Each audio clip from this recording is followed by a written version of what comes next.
अस्सलाम वालेकुम। Griffin poultry YouTube channel के अंदर आपको खुशामदीद। तो आज इस वीडियो के अंदर हम बात करेंगे कि प्रोटीन और एनर्जी का क्या ताल्लुक़ होता है और इसको कितने परसेंट तक रखनी चाहिए, एनर्जी ज़्यादा या कम रखनी चाहिए, प्रोटीन कितने परसेंट तक होनी चाहिए एक ब्रॉयलर की फ़ीड के अंदर। तो एनर्जी का ताल्लुक़ और प्रोटीन का ताल्लुक़ बर्ड की एज के साथ होता है।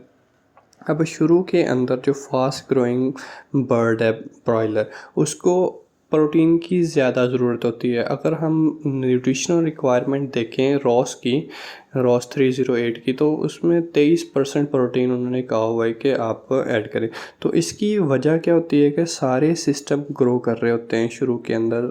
जो बर्ड होते हैं वो अपने सारे के सारे सिस्टम को डेवलप कर रहा होता है और डेवलपिंग के साथ साथ उसको प्रोटीन की ज़रूरत होती है, क्योंकि उसने सारे जो बनने हैं वो मसल्स बनाने हैं, उसने प्रोटीन की ही ज़रूरत होती है। सारे जो अमाइनो एसिड्स होंगे वो लगेंगे तो ही एक प्रॉपर तरीके से बर्ड की जो ढांचा है, जो गोश्त आएगा, ठीक है।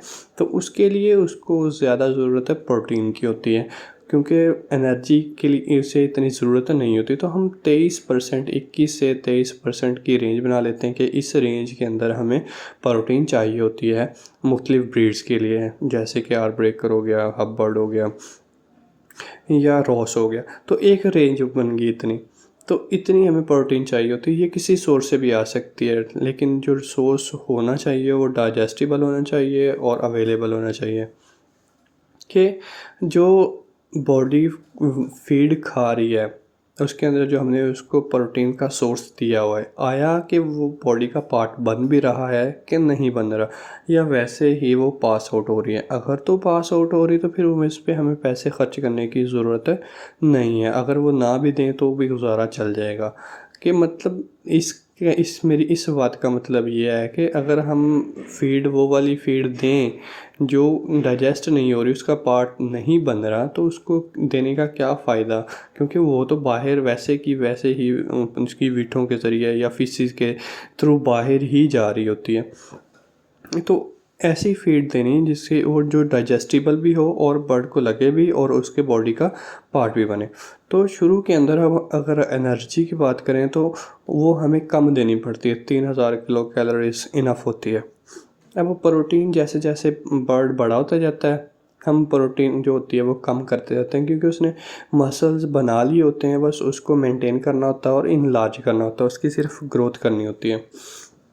तो हम जैसे जैसे हफ्ते बढ़ते जाते हैं हम उसको कम करते जाते हैं। पहले हफ्ते के अंदर हमने कहा कि 23% प्रोटीन है, फिर दूसरे के अंदर 22 कर देते हैं और इस तरीके से एनर्जी को 3000 से 3100 पे ले जाते हैं और प्रोटीन को अगर हम 20 तक लेके आते हैं तो जो एनर्जी होती है वो 3250 किलो कैलोरीज तक पहुंच जाती है। तो शुरू के दिनों में इतनी उसको मेंटेनेंस के दौरान एनर्जी की ज़रूरत नहीं होती है, और क्योंकि बर्ड छोटा होता है, उसकी बॉडी छोटी होती है और उसको मेंटेन करने के लिए ज़्यादा एनर्जी की ज़रूरत नहीं हो सकती है।